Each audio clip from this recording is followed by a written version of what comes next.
Hello viewers, welcome to my channel enlight history. আমি শুভেন্দু বিশ্বাস।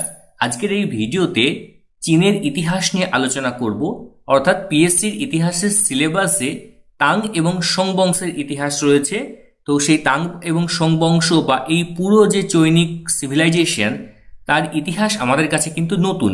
সুতরাং হঠাৎ করে যদি আমরা তাং এবং সোং বংশের ইতিহাস শুরু করি, তাহলে অনেক ক্ষেত্রে বুঝতে সমস্যা হতে পারে। সুতরাং আমাদেরকে একটু ব্যাকগ্রাউন্ড ধরে আলোচনা করতে হবে, অর্থাৎ কিভাবে চীনের নামকরণ হচ্ছে, চীনের ভৌগোলিক অবস্থান, চীনের প্রাচীন রাজবংশের তালিকা, এগুলো একটু দেখে নিলে আমাদের পড়তে এবং বুঝতে অনেকটা সুবিধা হবে। যে কারণে আজকে আমরা এক কথায় চীনের প্রাথমিক যে ইতিহাস, সেই ইতিহাস সম্পর্কে আলোকপাত করার চেষ্টা করা হবে। তো চলো তাহলে দেরি না করে আজকের ভিডিও স্টার্ট করা যাক।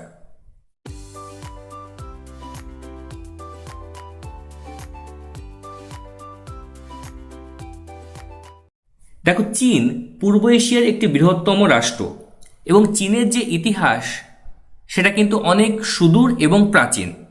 একেবারে পুরাপ্রস্তর যুগ থেকেই চীনে মানব বসতির অনেক নিদর্শন পাওয়া গিয়েছে। বিশেষ করে মানুষের দেহের জীবাশ্ম, তাদের ব্যবহার করা হাতিয়ার, জিনিসপত্র, এগুলোর প্রচুর পরিমাণে চীনে পাওয়া গিয়েছে। তো 1929 সালের পর পেইচিং শহর থেকে 50 কিলোমিটার দক্ষিণ পশ্চিমে চৌখতিয়ান নামক একটা স্থান রয়েছে। সেই স্থানে বহুবার প্রত্নতত্ত্ববিদরা গিয়েছেন এবং বিভিন্ন যন্ত্রপাতি আবিষ্কার করেছেন। যন্ত্রপাতি বলতে সেই সময়ের মানুষের ব্যবহার করা বিভিন্ন প্রস্তর নির্মিত হাতিয়ার এবং মানব জীবাশ্ম, এগুলো কিন্তু তারা উৎখননের মাধ্যমে পেয়েছেন। তো সেখান থেকে যে ধরনের মানব জীবাশ্ম আবিষ্কৃত হয়েছে সেটাকে বলা হচ্ছে মর্কট মানব বা পেইচিং মানব, এই নামে অভিহিত করা হয়। অর্থাৎ 5 লক্ষ বছর আগে থেকেই মানুষ যে চীনে ছিল তার প্রমাণ এখানে পাওয়া যায়। এরপরে 1954 সালে যখন খনন কার্য পরিচালনা করা হয় শানসি প্রদেশের শিয়াংফেন জেলার অন্তর্গত তিছুন গ্রামে, সেখানে আবার মধ্যপ্রস্তর যুগের মানুষের দাঁতের জীবাশ্ম এবং প্রচুর পরিমাণে প্রস্তর নির্মিত যন্ত্রপাতি আবিষ্কৃত হয়। তারপরে যত সময় অতিবাহিত হয়েছে ততই কিন্তু চীনের বিভিন্ন স্থান থেকে প্রচুর পরিমাণে পুরাপ্রস্তর যুগের মানুষের ব্যবহার করা জিনিসপত্রের নিদর্শন আবিষ্কৃত হতে থাকে। তারপরে 1934 সালে এই সময়েও চৌকতিয়ানে যে আশেপাশে পাহাড়ি অঞ্চল ছিল সেখানে খনন কার্য চালানো হয় এবং সেই খনন কার্য চালিয়ে পাথর দ্বারা নির্মিত হাতিয়ার, হাড় নির্মিত শিল্পদ্রব্য, এগুলো কিন্তু আবিষ্কৃত হয়েছে। এছাড়াও আরও অনেক অসংখ্য জায়গা রয়েছে যেখান থেকে চীনের ব্যবহার করা, চীনা মানুষের ব্যবহার করা বিভিন্ন জিনিসপত্রের নিদর্শন আবিষ্কৃত হতে দেখা যাচ্ছে। তারপরে নব্যপ্রস্তর যুগ, নব্যপ্রস্তর যুগেও ব্যবহৃত প্রচুর নিদর্শন চীনের বহু স্থানে আবিষ্কৃত হয়েছে এবং সেই সকল আবিষ্কারগুলো যথেষ্ট ক্ষুদ্র ক্ষুদ্র প্রস্তর নির্মিত এবং সেখানে কারিগরি যে শৈলী, সেই শৈলীর বৈশিষ্ট্য আমরা দেখতে পাচ্ছি। তারপরে একটা সময় এসে চীনে সভ্যতার বিকাশ ঘটছে এবং চীনে প্রাচীন রাজবংশের সূচনা হয়েছিল। সুতরাং আমরা যদি প্রাচীন সভ্যতাগুলোর ইতিহাস বিচার করি, তার নিরিখে আমরা বলতে পারি যে প্রাচীন মিশর, মেসোপটেমিয়া বা সিন্ধু সভ্যতার পরেই প্রাচীন চৈনিক সভ্যতার বিকাশ ঘটেছিল এবং প্রথম দিক থেকে চীনারা যথেষ্ট শান্তিবাদী এবং নৈতিক দার্শনিকদের প্রভাব সেখানে ছিল এবং বহু ক্ষেত্রে তারা রক্ষণশীল নীতি গ্রহণ করেন। তো প্রাগৈতিহাসিক যুগের বিভিন্ন উপাখ্যান, সেই উপাখ্যান এবং অন্যান্য গ্রন্থের সাহায্যে আমরা সেই সময়ের মানুষের একটা সামগ্রিক ইতিহাস দেখতে পাওয়া যায়। যেরকম হুয়াংতি বা যাকে পীত সম্রাট বলা হয়, তিনি কি করেছিলেন, যে প্রবাদ আছে তার নামে, তিনি জেড নির্মিত অস্ত্র দিয়ে অন্যান্য উপজাতিদের নিজের বশে নিয়ে এসেছিলেন। তারপরে পীত সম্রাটের যিনি পত্নী ছিলেন তার নাম হচ্ছে লেইজু। তার সম্পর্কে প্রবাদ রয়েছে তিনি রেশম গুটি পালন প্রথা প্রবর্তন করেছিলেন। শুন নামে একজন পুরুষের কথা পাওয়া যায় যিনি লাক্ষা বস্তু প্রস্তুত করেছিলেন বা আবিষ্কার করেছিলেন। তো এই রকম বিভিন্ন উপাখ্যান বা লোক কাহিনী রয়েছে যেখান থেকে চীনের প্রাচীন যে শ্রেণীবিভাগ, চীনের প্রাচীন যে সমাজ ব্যবস্থা, চীনের প্রাচীন যে ইতিহাস সে সম্পর্কে জানা যায়। তো এবার আমরা একটু দেখে নেব যে চীনের নামকরণটা কিভাবে হলো। দেখো, চীন নামটি এসেছে চৌ বংশের একটি করদ রাজ্য চীন থেকে। এই রাজ্যটি আবার কানসু এবং সেনসি জেলা নিয়ে গঠিত হয়েছিল। এরপরে চীন কুয়ো নামে পরিচিত এই রাজ্য আশেপাশে বিভিন্ন রাজ্যগুলিকে জয় করে একটা ঐক্যবদ্ধ রাষ্ট্র গড়ে তোলে এবং এই সময় থেকে চীন রাজ্যের সঙ্গে বাইরের যেসব দেশে যোগাযোগ ছিল তারা ঐক্যবদ্ধ এই রাষ্ট্রটিকে চীন নামে ভাবতে শুরু করে বা তাকে চীন বলে অভিহিত করে। এইভাবেই কিন্তু গোটা বিশ্বে চীন নামটি স্বীকৃতি পায়। তো চীনের ভৌগোলিক অবস্থান কেমন ছিল সেটা একটু দেখা যাক, কারণ নদ নদী পাহাড় পর্বত এটাও যথেষ্ট গুরুত্ব রাখে। চীনের ভৌগোলিক অবস্থান এবং প্রাকৃতিক বৈশিষ্ট্য প্রাচীনকাল থেকেই এর ইতিহাস এবং সভ্যতার গঠনে বিশেষ ভূমিকা পালন করে এসেছে। বিভিন্ন প্রাকৃতিক বাধা এবং ভৌগোলিক বৈশিষ্ট্যের কারণে চীনের একটি স্বতন্ত্র এবং শক্তিশালী সভ্যতা বিকাশ লাভ করেছিল। তো চীনের অবস্থান কি? দেখো, প্রাকৃতিক যে সীমানা সেই সীমানা চীনের অবস্থানকে সুনিশ্চিত করে। চীনের উত্তরে রয়েছে গোবি মরুভূমি, পশ্চিমে তিব্বতের পার্বত্য মালভূমি যেটা পৃথিবীর ছাদ নামে পরিচিত, পূর্ব দক্ষিণে রয়েছে প্রশান্ত মহাসাগর। তো এই প্রাকৃতিক বাধাগুলি চীনকে বাইরের অঞ্চল থেকে বিচ্ছিন্ন করে রেখেছিল এবং বৈদেশিক আক্রমণের হাত থেকেও চীনকে অনেক ক্ষেত্রে রক্ষা করেছিল। তো চীনের 5 ভাগের 4 ভাগই পাহাড় পর্বত এবং মালভূমি দ্বারা আচ্ছাদিত ছিল এবং অবশিষ্ট 1 ভাগ সমুদ্র এবং নদী তীরবর্তী সমভূমি ছিল। তো চীনের কি কি নদী প্রবাহিত হয়েছে সেটা একটু দেখা যাক। দেখো, চীনের প্রধান নদী হচ্ছে হুয়াংহো। প্রাচীন চীনের এটি কিন্তু অন্যতম গুরুত্বপূর্ণ নদী। প্রচুর পরিমাণে এই হুয়াংহো বন্যা সৃষ্টি করত, যে কারণে সেটাকে চীনের দুঃখ বলে অভিহিত করা হয়েছে। তো অনেক ক্ষেত্রে বাঁধ এবং খালের মাধ্যমে এই হুয়াংহো নদীর জল দিয়ে কৃষিকাজ পরিচালনা করা হতো। তারপরে হচ্ছে ইয়াং জেকিয়াং, এটিও কিন্তু বিশ্বের অন্যতম একটি দীর্ঘ নদী। বাণিজ্য এবং কৃষিতে গুরুত্বপূর্ণ ভূমিকা ছিল এই নদীর। এবং দক্ষিণ চীনের অন্যান্য যে নদীগুলি ছিল সেগুলো কিন্তু চীনের সমৃদ্ধি এবং বাণিজ্যের ক্ষেত্রে যথেষ্ট গুরুত্বপূর্ণ ভূমিকা পালন করে। তো এইরকমই আমরা চীনের একটা ভৌগোলিক গঠন এবং চীনের যে নদ নদী তার একটা সামগ্রিক ধারণা আমরা দেখতে পাচ্ছি।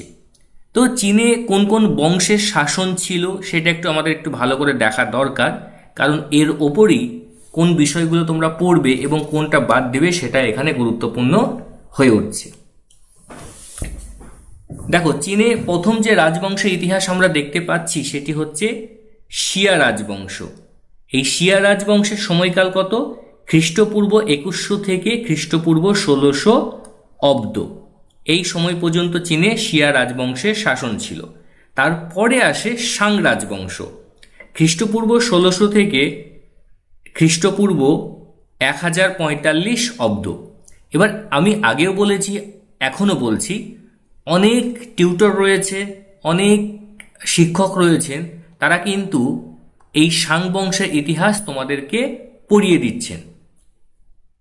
তো এই সাং বংশের ইতিহাস তোমাদের পড়ার কোনো প্রয়োজন নেই। মানে যদি চীনের তোমরা ভুল করে এই সাং বংশের রাজবংশের ইতিহাস যদি পড়ে থাকো এবং ভাবো যে পরীক্ষায় আসবে, তাহলে বলবো যে জেনারেল যে কনসেপ্ট সে কনসেপ্টটি নেই। মানে বিষয়টা এমন হয়ে যাবে যে কোশ্চেন আসবে আর্লি মিডিয়েভেল ইন্ডিয়া থেকে আর তোমরা পড়বে হরপ্পা সভ্যতার ইতিহাস। তো বিষয়টা হচ্ছে এই রকমই দাঁড়ায় এখানে, যে কারণে সাং রাজবংশ তার সময়কালটা একটু দেখে নেবে এবং আমি তোমাদেরকে বলে দেবো যে তাং এবং সোং রাজবংশের সময়কাল কত, তাহলে তোমাদের বুঝতে সুবিধা হবে। তারপর আসে পশ্চিম ঝৌ রাজবংশ, খ্রিস্টপূর্ব 1046 থেকে খ্রিস্টপূর্ব 771 অব্দ। তারপর হচ্ছে পূর্ব ঝৌ রাজবংশ, খ্রিস্টপূর্ব 771 থেকে খ্রিস্টপূর্ব 256 অব্দ। তারপরে দেখো ছিন রাজবংশ, খ্রিস্টপূর্ব 221 থেকে খ্রিস্টপূর্ব 206 অব্দ। তারপরে আসে হান রাজবংশ, খ্রিস্টপূর্ব 206 থেকে খ্রিস্টাব্দ 220 অব্দ। এই যে হান রাজবংশ সেটা আমরা দুটো দেখতে পাচ্ছি, এক হচ্ছে পশ্চিম হান রাজবংশ, যারা খ্রিস্টপূর্ব 206 থেকে খ্রিস্টাব্দ 9 পর্যন্ত শাসন করেছিল। তারপরে কিছু সময় অতিবাহিত হয় পূর্ব হান রাজবংশ, খ্রিস্টাব্দ 25 থেকে খ্রিস্টাব্দ 220 পর্যন্ত শাসন করে। তারপরে শুরু হয় 3 রাজ্যের যুগ। খ্রিস্টাব্দ 220 থেকে 280 পর্যন্ত চলেছিল 3 রাজ্যের যুগের সময়কাল। তারপরে পশ্চিম জিন রাজবংশের শাসন আসে খ্রিস্টাব্দ 265 থেকে 316। তারপরে পূর্ব জিন রাজবংশ 317 থেকে 420 খ্রিস্টাব্দ। তারপর দক্ষিণ এবং উত্তর রাজবংশ 386 থেকে 589 খ্রিস্টাব্দ। তো এইভাবে পরপর চীনে বিভিন্ন রাজবংশের শাসন চলেছিল। এরপর আসে সুই রাজবংশ, যার সময়কাল হচ্ছে 581 থেকে 618 খ্রিস্টাব্দ।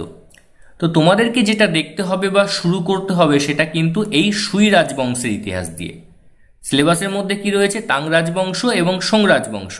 কিন্তু তোমরা যদি সুই রাজবংশ একটু না দেখে যাও তাহলে অনেক ক্ষেত্রে সমস্যা হতে পারে। সমস্যা মানে কি? ধরো দেখা গেল যে প্রশ্ন দিয়ে দিল সুই রাজবংশের প্রতিষ্ঠাতাকে, কোশ্চিন দিয়ে দিল যে তাং রাজবংশের পূর্বে কোন রাজবংশের শাসন ছিল, তখন কিন্তু উত্তর করা একটু কঠিন হয়ে যাবে। যে কারণে সবসময় যেটা রয়েছে সিলেবাসে তার আগে এবং পরে কি কি বিষয়গুলো রয়েছে সেটাও একটু দেখে যাও। তাং রাজবংশের সময়কাল 618 থেকে 907 খ্রিস্টাব্দ। তো আমাদের যে প্রাচীন বিশ্বের ইতিহাস এবং মধ্যযুগের ইউরোপের ওপর যে বই বা নোটসটি প্রকাশিত হয়েছে সেখানে কিন্তু এই ইতিহাসগুলো তোমরা ডিটেলসে টু দ্য পয়েন্টে পেয়ে যাবে। তোমরা যারা সংগ্রহ করোনি তারা কিন্তু অবশ্যই বইটি সংগ্রহ করে পড়া শুরু করে দাও, অনেক বিষয় তোমরা জানতে পারবে। দেখো, তারপর শুরু হচ্ছে 5 রাজবংশ এবং 10 রাজ্যের যুগ। সময়কাল 907 থেকে 960 খ্রিস্টাব্দ। এবং এরই মাঝে চীনে আমরা অন্যান্য জায়গাতে লিয়াং রাজবংশের শাসন দেখতে পাই 916 থেকে 1125 খ্রিস্টাব্দ। সং রাজবংশ বা সুং রাজবংশ, দেখো তাং রাজবংশ, তারপরে হচ্ছে 5 রাজবংশ 10 রাজ্যের যুগ 907 থেকে 960, ঠিক আছে, 960। এই সময়টা তোমরা মনে রাখবে। এরপরে চলে আসছে সং বা সুং রাজবংশের ইতিহাস। উত্তর সং রাজবংশ কত হয়েছিল? 960 থেকে 1127 খ্রিস্টাব্দ। আর হচ্ছে দক্ষিণ সং রাজবংশ 1127 থেকে 1279 খ্রিস্টাব্দ। সুতরাং তাং এবং সুং বা সং এই দুটো রাজবংশের ইতিহাস তোমাদেরকে অনেক ডিটেলস এবং একটু ভালো করে দেখে যেতে হবে, তাহলে দেখবে এখান থেকে যে কোশ্চেন দেবে তার অ্যান্সার করে আসতে পারবে। তারপরে আসে ইউয়ান রাজবংশ। এই ইউয়ান রাজবংশের যে ইতিহাস সেটি কিন্তু সোং রাজবংশের ইতিহাসের পর। দেখো এই সময়টা দেখবে আর সোং রাজবংশের যখন পতন হচ্ছে সেই সময়টা মেলালেই দেখবে মিলে যাচ্ছে। ইউয়ান রাজবংশের শাসনকাল 1279 থেকে 1368 খ্রিস্টাব্দ। এখানে গিয়েই কিন্তু তোমাদের পড়াটা স্টপ করে দিতে হবে, তারপর আর কিচ্ছু দেখার দরকার নেই চীন সম্পর্কে। আমি তোমাদেরকে বোঝার জন্য একটু বলে দিচ্ছি। দেখো, মিং রাজবংশের শাসন প্রতিষ্ঠিত হয়েছিল 1368 থেকে 1644 খ্রিস্টাব্দ। ছিং রাজবংশ 1644 থেকে 1911 খ্রিস্টাব্দ পর্যন্ত তাদের শাসন ছিল। তারপরে তো তোমরা জানোই কি হয়েছিল পরও তোমরা পড়েওছ। গণতান্ত্রিক যুগ চীনে শুরু হয় 1912 থেকে 1949। তারপরে গণপ্রজাতন্ত্রী চীনের সূচনা হয়েছিল 1949 সালে।